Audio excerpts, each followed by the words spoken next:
Andre Onana's move to Manchester United seems to be moving ever closer.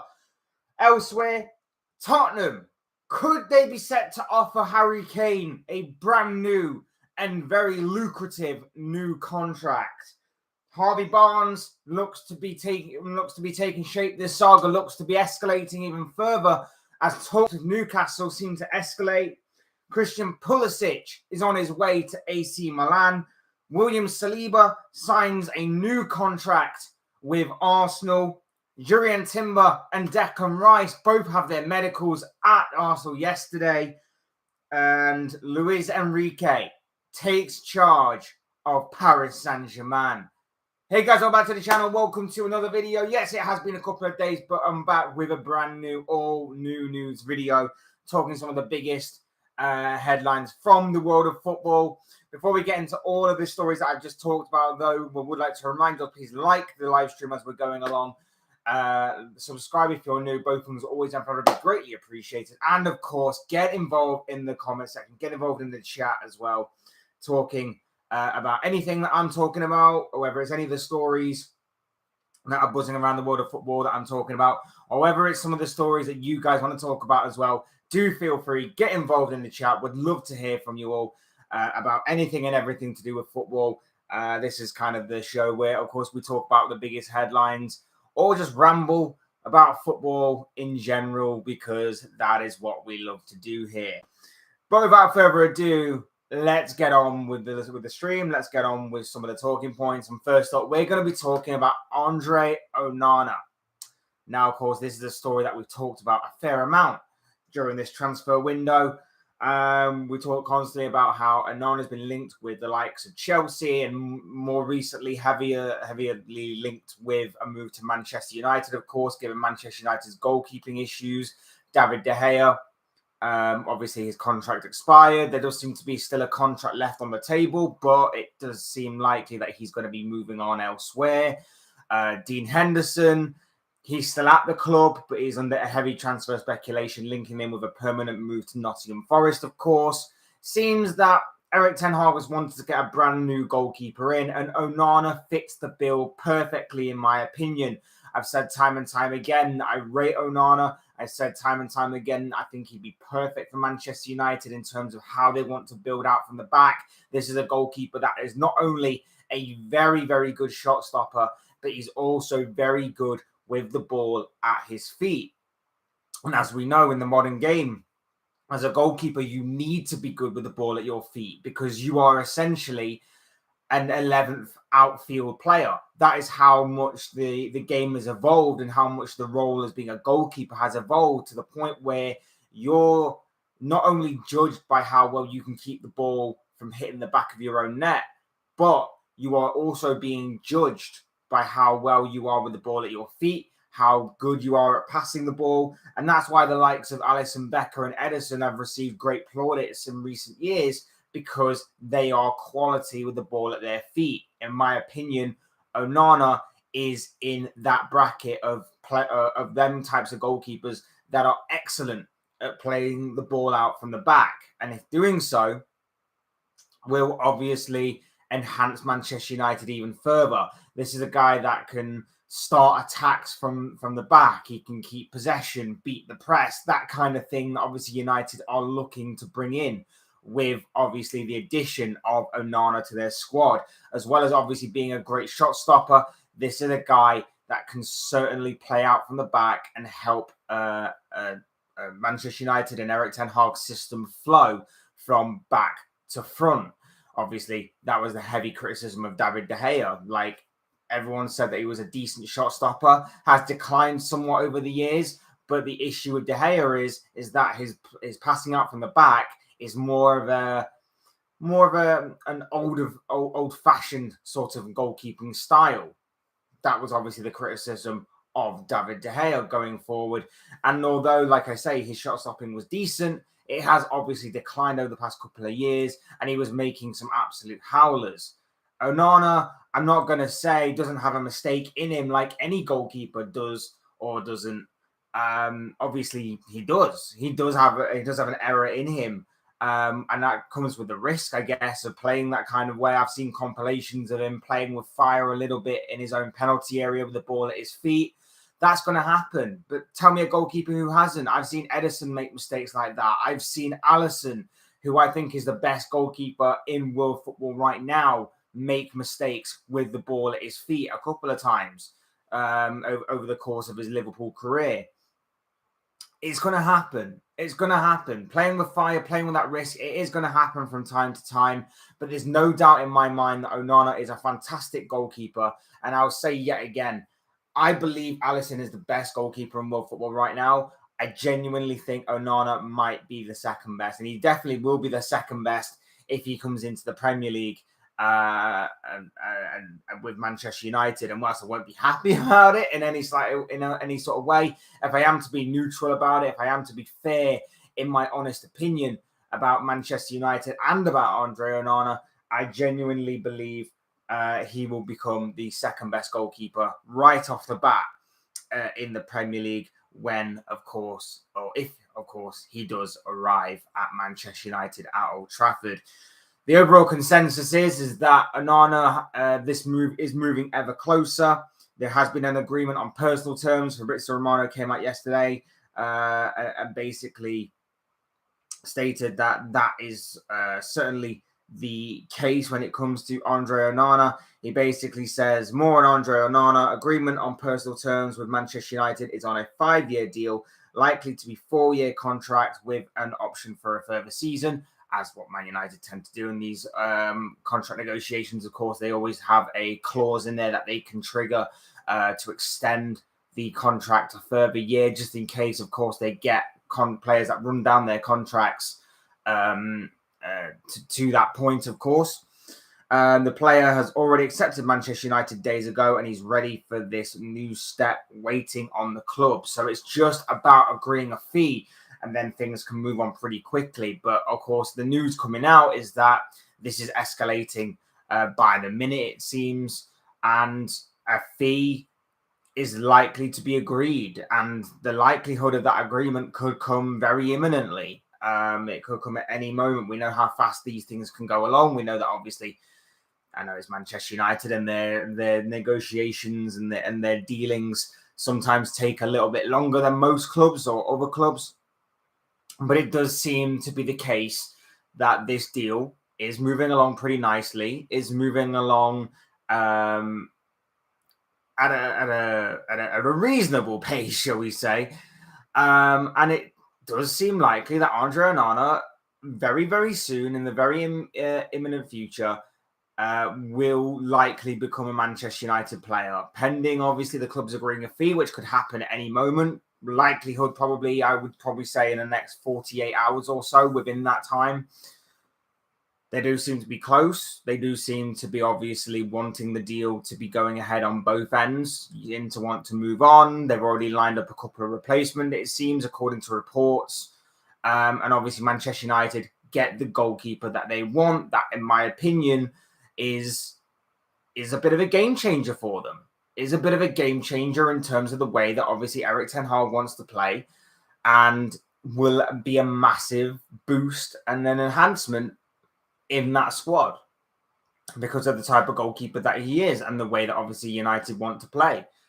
A fantastic player with the ball at his feet, as well as a good shot stopper. Perfect goalkeeper, in my opinion. Perfect goalkeeper for Manchester United. Perfect goalkeeper going forward. And I think that it's only going to enhance Manchester United going further. A fantastic signing if they can pull this off and get this over the line, which let's face it, it looks like it's going to happen. Add that to the Mason Mount deal. If they get this Amrabat deal over the line as well, that looks to be solid. There's also talk today about Rasmus Højlund of Atalanta.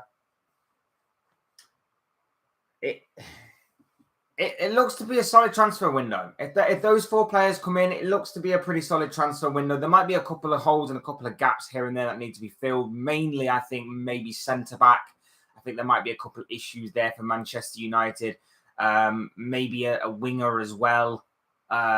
Just to beef up that particular area of the pitch. But other than that, Mount, Onana, Højlund if he comes in. Probably a solid transfer window. I'm not completely sold on Højlund either at the moment. But again, I feel like, obviously from the outside looking in, if he is to fail, I wouldn't be against it in any way, shape, or form, of course. But at the same time, if I was to be neutral on this and I was to be completely fair, I'd say for United fans, it's all about trusting the manager and trusting the process, I guess. And obviously, we know that United are ahead of their projected sort of schedule right now. We knew that they weren't expected to get to the final of the FA Cup last season. They weren't expected to win the Carabao Cup, and they weren't expected to finish in the top four last season. So they are already ahead of schedule in terms of obviously obtaining Champions League football for the following campaign and everything. So there's a lot of reason to trust Ten Hag right now, and there's a lot of reason to maybe trust how things are going right now. And of course, like I say, it's looking good, and it's a smart move by Man United, especially this transfer in general. Like, I've had my thoughts about Mason Mount, and I've gone back and forth over it a little bit. But for the most part, I agree and I understand why Mason Mount was a top target of Manchester United's. Onana, it's very, very easy. It's easier to see why he is a top target in terms of obviously strengthening that goalkeeper position. And in my opinion, like I said, I think it enhances Manchester United, and I think they've got stronger. In my opinion, they've got stronger. It's a game changer in terms of how they're going to approach their play next season, in terms of being more possession based, more press resistant, I guess you might say, if obviously this works out to the way that I'm thinking it will, and obviously a lot of people are thinking it will. I like this move. I like this move a lot, and I think that this is a good move by Manchester United. I like this move a lot in terms of, if I am being neutral, by the way, do not like it in the slightest. Not a Manchester United fan, hate them. And at the same time, yeah, I can understand why United going for this goalkeeper is a very, very smart move. So we'll wait and see, obviously, if the two clubs can agree on a fee on this. The likelihood is they probably will. It could happen very imminently. It could happen at any time, it seems. But we'll wait and see on that one. Next up, big news surrounding Harry Kane, allegedly. According to Football Insider, a certain sources close to Tottenham seem to suggest that Spurs maybe, just maybe, are going to try and entice Harry Kane to sign on the dotted line yet again to a new contract at the club. That will be a very lucrative contract that will see him stay for a number of years at Tottenham, maybe even see out the rest of his career, but will be on big wages. Big wages, making him one of the top earners in the Premier League, allegedly, up there in the top bracket of the likes of Kevin De Bruyne, Erling Haaland, Mohamed Salah, those types of names. Harry Kane might be joining them in being one of the Premier League's top earners if he was to stay on at Tottenham. Now, of course, we know all about this Harry Kane saga. It's been well documented. It's been well talked about by not just myself, of course, but by everybody under the sun in terms of the kind of football fan community and the football fan stratosphere, that kind of thing. We all know about this Harry Kane saga. We all know Bayern Munich are interested. We know that obviously Manchester United have also been linked. We know that Chelsea have been lurking in the background as well, but that doesn't seem to be happening at all as of right now, at least. We all know that Harry Kane, if he wants to create a Premier League legacy, a top quality legacy in terms of his name within the game, of course, breaking the all-time goal-scoring record will be brilliant, but it will mean very little in comparison to winning trophies and winning big trophies and league titles at that. If he was to move to Bayern Munich, fair play. You can't blame him. He gets an easy Bundesliga title, maybe even a couple of Bundesliga titles, maybe even 3 Bundesliga titles or 4, depending on how long he decides to stay at Bayern. Maybe a German Cup, maybe 2 German Cups, maybe more. Could even enhance and boost their chances of maybe winning the Champions League yet again. Maybe that could be the case.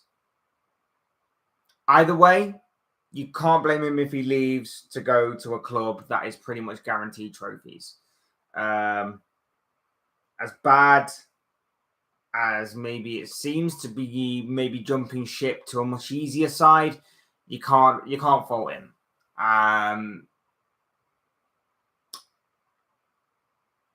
But the question here is, does he want to stay? Does he want to stay? As of right now, sources claim he doesn't want to stay. As of right now, sources claim that he seems to want to run down his contract and leave, or if he could leave a year earlier, he'd be open to that move. But obviously, Daniel Levy is currently playing very much hardball in this situation in terms of obviously negotiations with Bayern, obviously with Manchester United in the background. It seems that Daniel Levy doesn't want to let him go and is running the risk of obviously maybe convincing Harry Kane to stay, given the sort of backing that he's given this summer. You know, I know that obviously Pedro Porro was a mandatory fee, but that was still 40 million on the right back. There was obviously the 30-odd million or whatever it was for Kulusevski as a sort of optional fee that they obviously managed to reduce. There's the 40 million on James Maddison. There was the 17.5 million or whatever it was on Vicario. Manuel Solomon, I know he comes on a free transfer, but that's still a free transfer. And then, of course, there was talk about 2 centre-backs coming in at Spurs as well. Mickey van der Ven, who I rate highly, and again, I've talked about a fair few times across these streams already, and Edmund Tapsoba. Those 2 are the standout names in terms of that centre-back search, and they're not going to be cheap. They're not going to be cheap by any stretch of the imagination. So, you know, Daniel Levy has got his wallet out this summer, and it's been very weird to see. And again, I'll reiterate my original point on this in a previous stream that I did. Who's nicked Daniel Levy's wallet? Because this is not like Mr. Potato Head at all. This is very much out of character for him to be splashing his cash around like this. So someone's either nicked his wallet, or he suffered a bit of a bang on the head, or I don't know. I don't know what's going on, to be honest with him. It's a bit strange, to be honest, but yeah, very much is the case. But Levy seems to think that if he splashes the cash and shows that he's backing the team, that maybe Kane will stay. Kane, like I say, this seems to be his last chance. I've said it time and time again. This seems to be his last chance. If he doesn't move out of Tottenham right now, I don't see him moving to a bigger club in a year's time. I genuinely don't. And the reason for that is that a lot can happen in football in a year. You know, maybe Man United do go and get Højlund, and maybe Højlund is banging in like 20, 25 goals a season, which may be less than what Kane is still managing to produce a year later. But at the same time, Højlund is a bigger investment because he's younger. Maybe Bayern Munich turn their attention to another striker that is banging them in 20 to 25 goals. Maybe he's spearheading their attack to Bundesliga titles and German Cups and maybe getting them far in Europe. Maybe that is the case. A lot can happen in a year's time, and I'm not saying that Harry Kane will lose value to them kinds of teams. I'm just saying that obviously being a year older, entering into his 30s, there are going to be other strikers out there that are going to represent bigger investment, maybe better long-term investment, and, you know, it'll be a free transfer, but at the same time, you've got to consider whether or not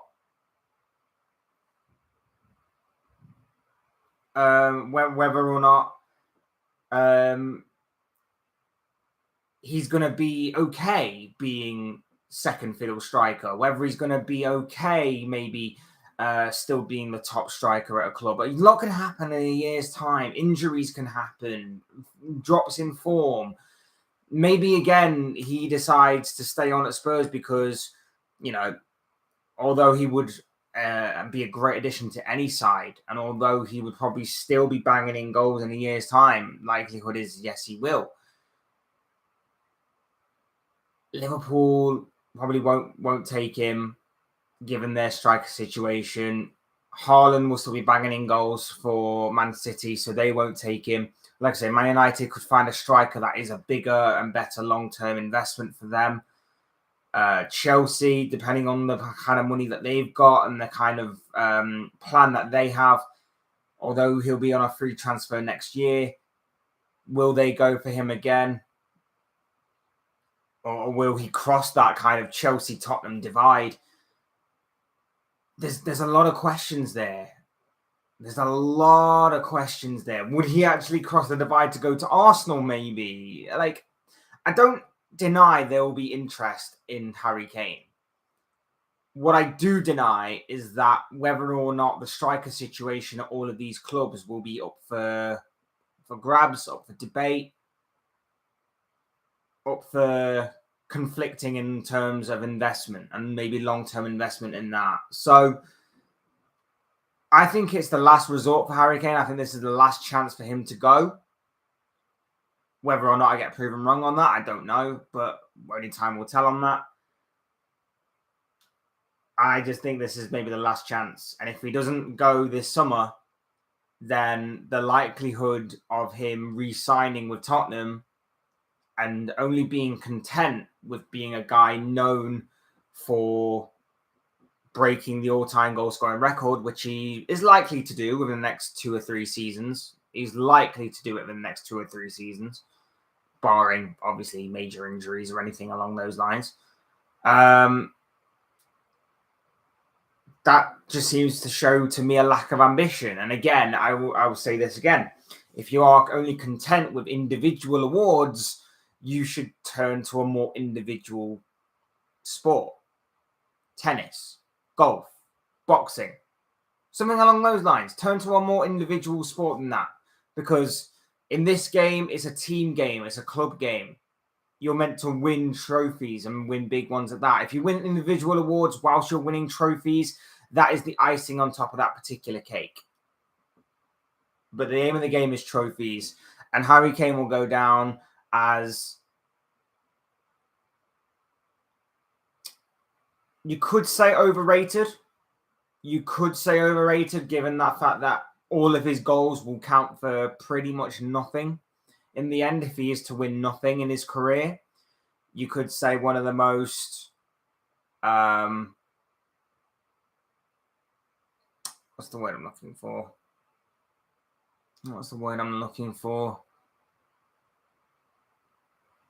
I guess I'll stick with overrated, to be fair. I guess you could say overrated, but you could also say lack of ambition. You could also say that he lacks ambition. You could also say that he's going to be like... He would be one of football's what-if stories. One of football's biggest what-if stories. What if he had moved to Manchester United when he had the opportunity? What if he moved to Manchester City when he had the opportunity? What if he moved to Real Madrid when he was being linked with them? What if he moved to Bayern Munich when he was being linked with them? Massive decision ahead. And I think that the longer this drags on, the more interesting it will become. But everyone seems to be gambling. Kane seems to be gambling with his future. Daniel Levy seems to be gambling with his prized asset. A lot obviously can happen within the next year that obviously Harry Kane is going to be there for. I know time will tell on how this saga plays out and how this story does play out. So we'll wait and see on that one. But like I say, a lot seems to be up in the air for Harry Kane right now. But the talk right now is that Tottenham are going to do whatever they possibly can to try and entice Harry Kane signing a new lucrative contract. Like I say, according to Football Insider, we'll see him become one of the Premier League's top earners, up there in the same bracket of the likes of Kevin De Bruyne, Erling Haaland, and Mohamed Salah. So we're waiting to see how this one plays out. Next up, Harvey Barnes. Now, according to the latest reports, apparently discussions are underway for Harvey Barnes between Newcastle and his current club, Leicester. That's according to Fabrizio Romano. Discussions are ongoing, as Telefootball called. Player keen on the move. Eddie Howe wants Barnes. Not done deal yet, as clubs still have to clarify some details, but it is well advanced. Now, we have talked about Harvey Barnes a fair amount in these kinds of streams, and we said that he would be a worthwhile addition for a lot of the clubs that he's been linked with. Remember, Newcastle don't seem to be the only horse in this particular race. There are other clubs as well that are seemingly monitoring this situation. The likes of Tottenham, of course, we know about. There seems to be also West Ham that was seemingly in pole position to take Barnes only several days ago. And there was also talk about maybe Aston Villa being in the mix as well, and maybe one or two others that were seemingly sniffing around this situation. But it now has seemingly emerged that Newcastle are in pole position. Newcastle have overtook. And like Romano says, they are in talks or advanced talks at that, to take Harvey Barnes off of Leicester's hands. Good move. Very much a good move, in my opinion. A winger who is dynamic. He's direct. He's got a bit of skill, a bit of flair, a bit of pace about him. Got a good sense of link-up play as well. I think he'll be a very good addition to this Newcastle side. Maybe not as so much of a good addition as he probably would be to other sides that maybe play a bit more of a counter-attacking style, that he can really use his pace and speed to more of his advantage. I think a lot more teams are going to probably sit off of Newcastle and allow them possession of the ball and just see if they can break them down next season, which arguably, given the tools that Newcastle currently have, may be possible. But he is Premier League proven. He fits in with the homegrown English quota as well. Premier League proven. So he does tick those kinds of boxes as well. Last season for Leicester, he played 34 games. Scored 13 goals and assisted once. So we know that he's Premier League proven to a point, and we know that obviously he does get the job done. He does pretty much get the job done when called upon. So that's obviously something that that Newcastle have looked at. They needed to strengthen in those kinds of areas as well. We know that they've been looking for a couple of midfielders. Sandro Tonali, in my opinion, is a fantastic deal, even though some claim he doesn't really want to be there. If they can kind of convince him to fall in love with the city and fall in love with the club, then that is an absolute incredible signing, in my opinion. Harvey Barnes to complement that would be another great addition, and would be another stepping stone to that, in my opinion. And of course, beefs up that left wing area. That then opens up a couple of options. Can you swap the wingers for Harvey Barnes to maybe be a right winger if called upon? Can you maybe put Alexander Isak out there, because I know that he was sort of playing in that left wing sort of role towards the back end of last season. Obviously, it frees up Callum Wilson to maybe be rotated a little bit more. There's a lot of options there that obviously can chop and change for Newcastle with the addition of Harvey Barnes. So I think it's a great move. I think it's a very good move for a homegrown player to fill in that homegrown quota. I feel like it's a good move to fit in with a Premier League proven sort of player. Beefs up the squad, adds to that squad, especially with Champions League football coming Newcastle's way this season. Perfect move for Harvey Barnes to get into a club that's showing big ambition and is going on a sort of upwards trajectory, it seems, right now. Complemented very well with Sandro Tonali, and of course is perfect for him as well, because let's face it, he's going to be on a bigger and better stage in terms of challenging maybe for the top four next season, as well as being in the Premier League, in the Champions League as well. So in my opinion, quality signing by Newcastle. Very good signing indeed. And if this is obviously to go ahead, get the green light, get across the finish line, however kind of phrase you want to put it, then this is a very good move in my opinion. So very good on their part, very good on Harvey Barnes as well. And now we move on to our next story, which is going to be Christian Pulisic. Let's talk Christian Pulisic. He's moving to AC Milan. A statement was put out yesterday by Fabrizio Romano saying that Christian Pulisic to AC Milan, here we go. Deal in place between clubs as Chelsea accepted conditions of final bid. Personal terms agreed weeks ago as the player only wanted Milan, pushing for this new chapter. He then went on to say that excellent relationship between Chelsea and AC Milan was crucial to get Pulisic's deal done. Player was pushing since Monday to join Milan, not considering any other club or destination. Deal worth more than 20 million euros with add-ons after Loftus-Cheek. Pulisic is now also done. So this is done, dusted, signed, sealed, delivered pretty much. Christian Pulisic is an AC Milan player. And again, I talk about Harry Kane being a what-if story, but I'd probably say that Christian Pulisic is another what-if story.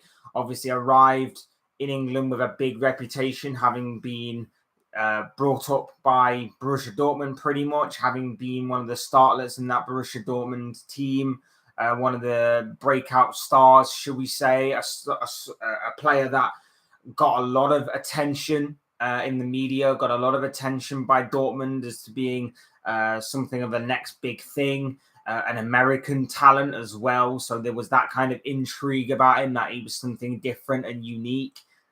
But he never lived up to the expectation. And again, maybe Chelsea was just the wrong move for him. And if obviously maybe in hindsight, we can probably say it was the wrong move for him, given the fact that obviously Chelsea have had a bit of unreliability to them these past several years in terms of obviously chopping and changing managers, the team constantly changing around him. Maybe Pulisic's lack of stability and reliability in that squad hindered him a little bit. Maybe that was the case there. Maybe it was something to do with him personally. Maybe he just didn't train well. Maybe he had a lack of attitude, or whatever it may be, lack of mentality, lack of drive, lack of determination, whatever the case may be. Because again, he was very underwhelming when he arrived. He came in with this massive hype and expectation, and sort of left with nothing really to show for it. To be honest with you, yes, he will leave as a Champions League winner. Yes, he will leave. I think with maybe a Europa League and FA Cup. Am I right in saying that? Europa League, was he there for the Europa League? I don't remember, to be honest with you. I feel like he was, but I could be wrong. Let's find out. Champions League, FIFA Club World Cup, UEFA Super Cup. No, he wasn't. It was the UEFA Super Cup. He arrived. Sorry,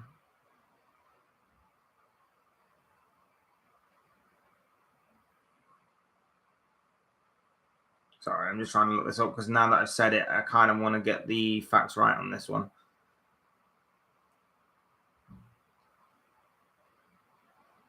1819.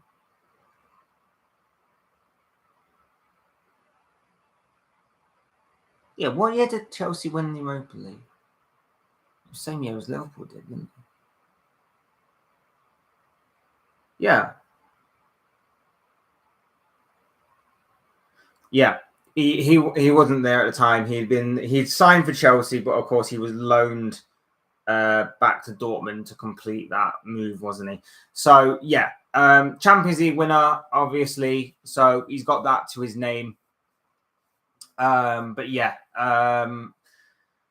just someone who was underwhelming, I guess you'd say. Had a lot of promise, had a lot of potential to his name, but just someone who just didn't live up to that hype and expectation, unfortunately. I think for Chelsea, it's a good move to get rid. 20 million, not a bad sort of area of a fee to get for this guy. I think it'll do him the world of good as well. Fresh start, different country, different league, new challenge, all of that good stuff that normally comes with a new move. So that will do him the world of good. And of course, for AC Milan, they beef up that kind of area in their squad. And obviously with Rafael Leao re-signing as well, adds some depth to that kind of position. And of course, depending on where he can play, because he has got a bit of versatility to his game as well, he could be a second striker. He can play on the right, he can play on the left, he can play a little bit just off the striker as well. So there is a few strings to his bow in that kind of aspect, and he's got a bit of versatility to him. So we'll wait and see, obviously, how AC Milan try and use him. But for a guy who played 24 games in the Premier League last season, scoring only once and assisting only once, and then overall in his Chelsea career playing 145 games, scoring 26 goals and assisting 21 times, they're not exactly the best kind of stats for a player that was brought in with so much hype and expectations. So it's unfortunate that it didn't work out better for Pulisic, but at the same time, yeah, it is essentially what it is in terms of that aspect. So we'll wait and see on that one. Next up, massive day it was for Arsenal yesterday. Massive day for the Gunners yesterday. Not only were the medicals of Jurrien Timber and Declan Rice scheduled for yesterday for the Gunners, but also they had officially confirmed that William Saliba will be signing a new deal with the club. Saliba obviously had a breakout season this past year with the Gunners in terms of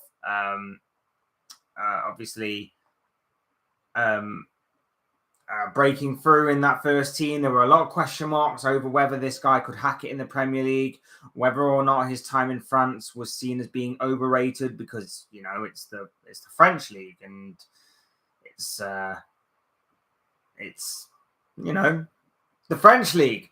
But at the same time, he was excellent. And I think you could definitely see that when he wasn't in that Arsenal team, particularly towards the back end of the season, their defense fell apart somewhat. And I think that although you cannot really put it down to one player, you could definitely tell that in his absence, Arsenal were not the same defensively as they have been in previous years. But Saliba obviously continues to impress. He continues to improve. He continues to get better. And of course, he has been rewarded with a new and bigger contract. I think he's signed till 2028, I believe. 2027. Official confirmed. William Saliba signs new long-term deal at Arsenal, valid until June 2027. That is from Fabrizio Romano yesterday.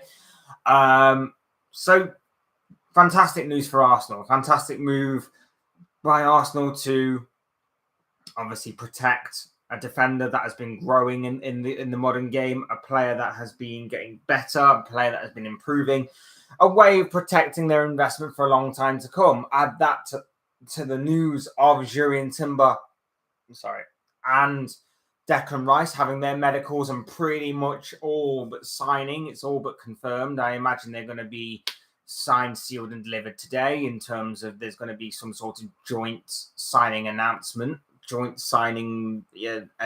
video or whatever they do now to announce new signings. It was a fantastic and busy day. And, you know, I always say, like, you know, we know this, that football is never won on paper. No football match, no trophy is ever won on paper. These dealings of Arsenal are huge. These dealings by Arsenal are monumental. These dealings by Arsenal are statement signings. But there's no guarantee that it is going to work out. We can only judge it on paper as of right now. And whilst nothing is ever won on paper, you've got to say that these are big signings and big statements made by Arsenal right now that theoretically will work out.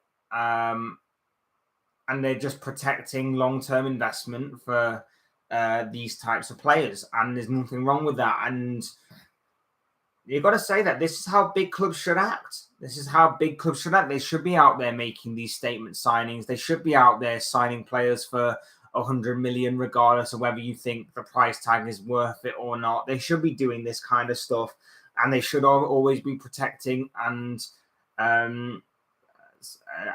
re-signing and making sure their biggest and best players are locked down to multiple years left on their contracts and protecting that level of investment.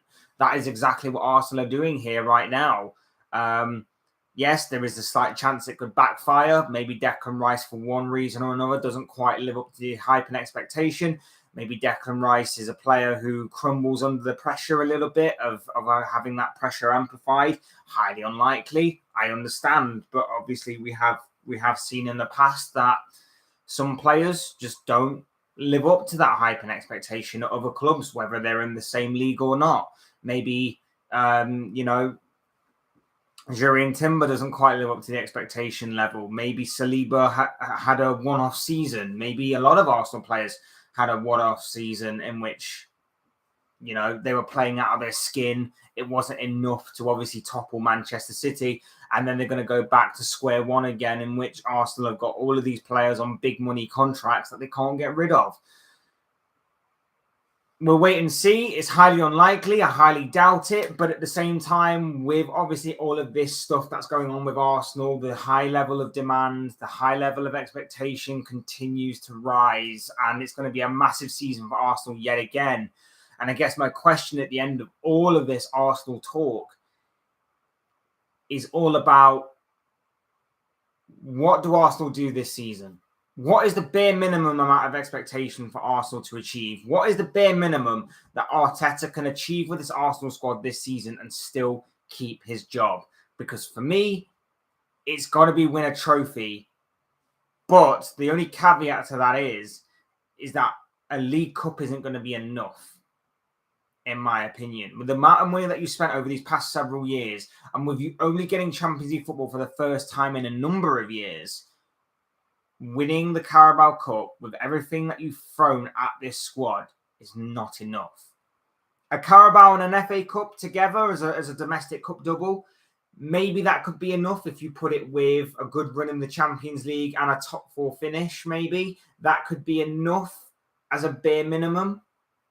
But for me, it's got to be something along those lines, or maybe even higher. That's the only thing I will say when it comes to Arsenal and Mikel Arteta. I'm interested to know what Arsenal fans think about all of these dealings and about their minimum level of expectation this season. Could all make for interesting reading, I'm sure, in the chat/comment section.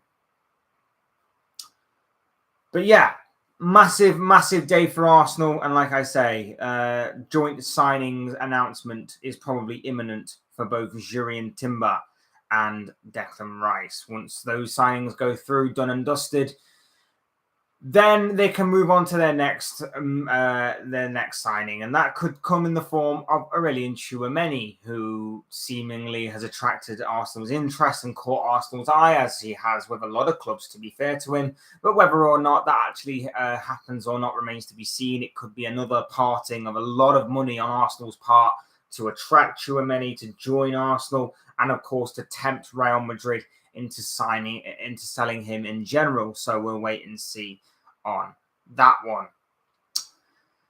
Final story we'll come to is on Luis Enrique. Now, PSG have announced that he will be taking over as their new manager, following in the footsteps and succeeding Christophe Galtier. He obviously was given the chop several days ago. That was officially announced by PSG. And Luis Enrique is going to be taking his job on a 2-year deal. He is the successor at PSG. And I guess the question I'm really asking here is, does this make PSG more of a threat? Or is this a new-looking PSG that may have a better chance these next couple of years of building a squad capable of winning the Champions League trophy. We know that obviously that is the trophy that PSG want. We know that is the trophy that PSG are after. It's the trophy that has eluded them for a number of years. Is Luis Enrique the answer to their Champions League hopes, aspirations, cries, whatever way you want to phrase it? Is Luis Enrique the guy? I think it's a quality appointment. I think it's a quality appointment of a manager who, of course, has won the Champions League before. He's worked with Neymar before, so obviously he'll know him from his time at Barcelona. Obviously managed high-profile jobs with Barcelona when they were in just after their prime. Obviously, prime Barcelona was Pep Guardiola era, but he was still part of a Barcelona squad that was absolutely brimming with quality, shining with absolute talent and ability and skill and flash and flair, and obviously helped them towards another Champions League trophy. I think there's a quality signing in terms of that aspect. I think it's a quality signing to reaffirm their status as the top dogs in the French league. And of course, with the signings that they're making, there seems to be a bit more thought going into it than just signing the flashiest or shiniest bigger name out there. Obviously, they are still big names in terms of their European reputation, in terms of like your Manuel Ugarte's, who's really taken, built up his reputation this past couple of years or so. And of course, Marco Asensio, who was being touted as a brand new up-and-comer several years ago. I think injuries have kind of hindered him a little bit, but there is still a quality player in there. I think there is a bit more thought process going into PSG, not to maybe the level of extent where I immediately think right off the bat that they're going to be challenging for the Champions League or even become close to winning the Champions League for next season. But I think with those kinds of signings being made, with Luis Enrique now at the helm, I think that given a year or so, they can definitely start mounting a challenge for that. They just have to be a bit more patient, and they just have to be willing to give him the opportunity to help build that squad and help get them to where they want to be. They can't have another season where they crash out the Champions League and they think, well, that's it. Enrique's failed. We need to bring in the next manager, because otherwise they will never win the Champions League, because it's very unlikely that with this kind of PSG side and with a manager that's chopping and changing every year, they're going to get anything done in that competition, because the types of managers that they've had have been different. The types of players that they've had are different. They're square pegs and round holes. Messi, Neymar, and Mbappe don't work in a Pochettino system. They also don't work in a couple of other systems. And there were some issues with Christophe Galtier, and there are going to be issues with Enrique as well. And obviously losing Messi this season, and the Mbappe situation that continues to unfold before our very eyes. There's some issues at PSG that he needs to come in and sort out right off the bat that are not going to help him. But the club definitely need to help him. Not just in terms of those issues, but in terms of backing him, giving him an opportunity to succeed. And of course, when it comes to the Champions League, give him the tools that are going to make him a Champions League winner again, because he's got experience of winning it. He's got experience of leading Barcelona to that magnificent trophy. And of course, like I say, if you don't put your faith in someone, you're going to keep chopping and changing, and you're never going to get any closer. So to me, it's just about backing him, putting your faith in him, and hoping that in the next couple of years you can be in a position to really, really challenge for that Champions League trophy. And under Enrique, it's certainly possible, because I think he's a quality manager. And I think that a lot of other clubs, particularly from the Premier League, that are after managers of a top quality bracket, your Chelseas, even your Tottenhams to an extent, may have missed the boat on this one. And not pursuing him any further might be something they come to regret later down the line. But we'll see how it goes. with Luis Enrique. I think it's a quality appointment by PSG, a smart one, but it's only a smart one if they're willing to give him time, patience, and backing to, of course, succeed in Paris with this side. So good luck to him. We'll wait and see, obviously, how he does. But that seems to be a good point to wrap it up here. Thank you all so much for watching and listening. Obviously, these have been the thoughts, comments, opinions, predictions, feelings, whatever you want to call it, of this guy. I don't know what you guys think. Leave your thoughts, your comments, opinions, predictions, feelings, whatever you want to call it, on any of the stories that I talked about or any stories that you want to talk about for a future live stream or video in the comment section, in the chat. That'd be greatly appreciated. Otherwise, once again, thank you very much for watching and listening. Hit the like button on the way out if you enjoy the video / live stream, or subscribe if you're new, or any of those things will make for great, will be very much appreciated. Of course it will. Thank you all so much for that. Thank you all once again for watching and listening. I've been Fletch. This has been another Fletch Talks video, another all new news live stream. This ending kind of hit a bad patch. It hit a bump in the road. This is terrible. Anyway, forget all that. Just, yeah. Thank you all so much for watching and listening. I've been Fletch. This has been another all new news live stream, and I will see you all again soon in another video or live stream or whatever the hell it will be.